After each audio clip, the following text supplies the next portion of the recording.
ಬೆಳಗಾವಿಯಲ್ಲಿ ಭಾನುವಾರ ಮಧ್ಯಾಹ್ನ 1 ಗಂಟೆ ಸುಮಾರಿಗೆ ನಡೆದ ಪತ್ರಿಕಾಗೋಷ್ಠಿಯಲ್ಲಿ ಲಿಂಗಾಯತ ಮಹಾಸಭಾ ಕಾರ್ಯದರ್ಶಿಯಾದ ರವಿ ಬಿರಾದಾರ್ ಅವರು ರಾಜ್ಯ ಸರ್ಕಾರದ ಜಾತಿ ಗಣತಿ ಸರ್ವೆಯಲ್ಲಿ ಲಿಂಗಾಯತರು ಯಾವುದೇ ಕಾರಣಕ್ಕೂ ಧರ್ಮದ ಹೆಸರಿನಲ್ಲಿ ಹಿಂದೂ ಧರ್ಮ ಎಂದು ಬರೆಯಬಾರದು, ಬದಲಿಗೆ ಲಿಂಗಾಯತ ಧರ್ಮ ಎಂದು ಬರೆಯಬೇಕು ಎಂದು ಹೇಳಿದ್ದಾರೆ. ಲಿಂಗಾಯತ ಧರ್ಮವು ಹಿಂದೂ ಧರ್ಮಕ್ಕಿಂತ ಭಿನ್ನವಾಗಿದ್ದು, ಇದು ಸ್ವತಂತ್ರ ಲಿಂಗಾಯತ ಧರ್ಮಕ್ಕೆ ಅನುಕೂಲವಾಗಲಿದೆ ಎಂದು ಅವರು ಈ ಮೂಲಕ ತಿಳಿಸಿದರು. ವರದಿಗಾರರು Vishwaradhya Gangur, Indian public TV Kannada, Vijayapura. ವಿಷಯಗಳನ್ನ ಹೇಳಿದ್ದಾರೆ. ಒಂದಂದ್ರೆ ಫಸ್ಟ್ ನಾವು ಧರ್ಮದ ಕಾಲಂನಲ್ಲಿ ಎಲ್ಲ ಲಿಂಗಾಯತ ಉಪಜಾತಿಗಳೇನಿದ್ದಾವೆ ಹಿಂದೂ ಅಂತ ಬರಿಬಾರ್ದು, ಹಿಂದೂ ಅಂತ ಒಟ್ಟು ಬರಿಬಾರ್ದು.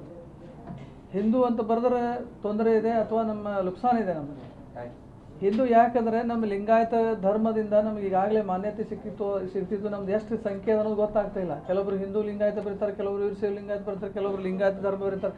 ಹೀಗಾಗಿ ಗೊಂದಲ ಆಗಿನಾಗಿದೆ. ಅದ್ರ ಸಂಬಂಧ ಪ್ರಥಮವಾಗಿ ಹಿಂದೂ ಅಂತ ಬರಿಬಾರ್ದು, ಅಲ್ಲಿ ಧರ್ಮದ ಕಾಲದಲ್ಲಿ ಲಿಂಗಾಯತ ಅಂತಾನೆ ಬರಿಬೇಕು.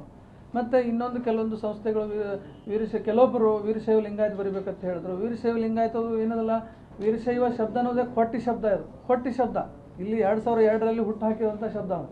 ಲಿಂಗಾಯತ ಅನ್ನೋದು 1871ಕ್ಕಿಂತ ಮೊದಲಿಗೆ ಇರ್ತಕ್ಕಂಥ ಶಬ್ದ. ಎಲ್ಲ ದಾಖಲೆಗಳು ಮೈಸೂರಿನ ನೀವೇನು ಸೆನ್ಸಸ್ ತೆಗೆದು ನೋಡಿದ್ರೆ 1871 ಮೈಸೂರಿನ ಸೆನ್ಸಸ್ ನೋಡಿದ್ರೆ ಅಲ್ಲಿ ಸೆನ್ಸಸ್ನ ಹೇಳ್ತಾರೆ ಹಿಂದೂಗಳಲ್ಲಿ 4 ಬರ್ತವೆ: ಬ್ರಾಹ್ಮಣ, ಕ್ಷತ್ರಿಯ, ವೈಶ್ಯ, ಶೂದ್ರ, ಹಿಂದೂ ಧರ್ಮ. ಇತರೆ ಕಾಲಂನಲ್ಲಿ ಜೈನರು, ಲಿಂಗಾಯತರು ಅಂತ ಬರ್ತಾರೆ. ಇತರೆ ಕಾಲಂನಲ್ಲಿ ಲಿಂಗಾಯತರು, ಜೈನರು ಅಂತ ಬರ್ತಾರೆ. 1871 ಹಳೆಯ ಒಂದು ನೀವು ಸೆನ್ಸಸ್ನ ನಾನು ಬೇಕಾದರೆ ನಿಮಗೆ ಕೊಡ್ತೀನಿ, ಅದರ ಇದೆ. ಈಗಾಗಲೇ ಸಾಕಷ್ಟು ಅದ್ರ ಬಗ್ಗೆ ಚರ್ಚೆ ನೀವು ಮುಂದೆ ಹಿಂದಿನ ದಿನಮಾನಗಳಲ್ಲಿ ಆಗ್ಯದ.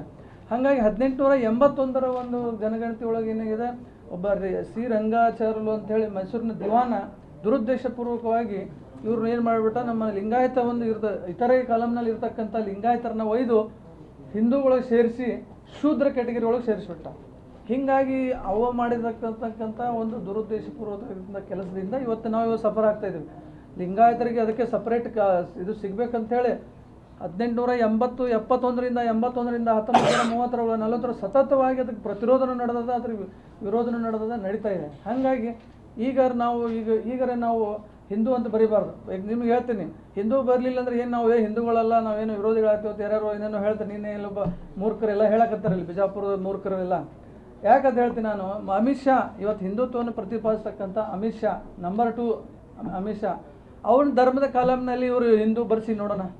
ನೀವು ಹಿಂದೂ ಬರೆಸಿ, ಅವ್ರು ಬರೆಯೋದಲ್ಲ ಧರ್ಮದ ಕಾಲಂನಲ್ಲಿ ಜೈನ ಬರೆಸಿ.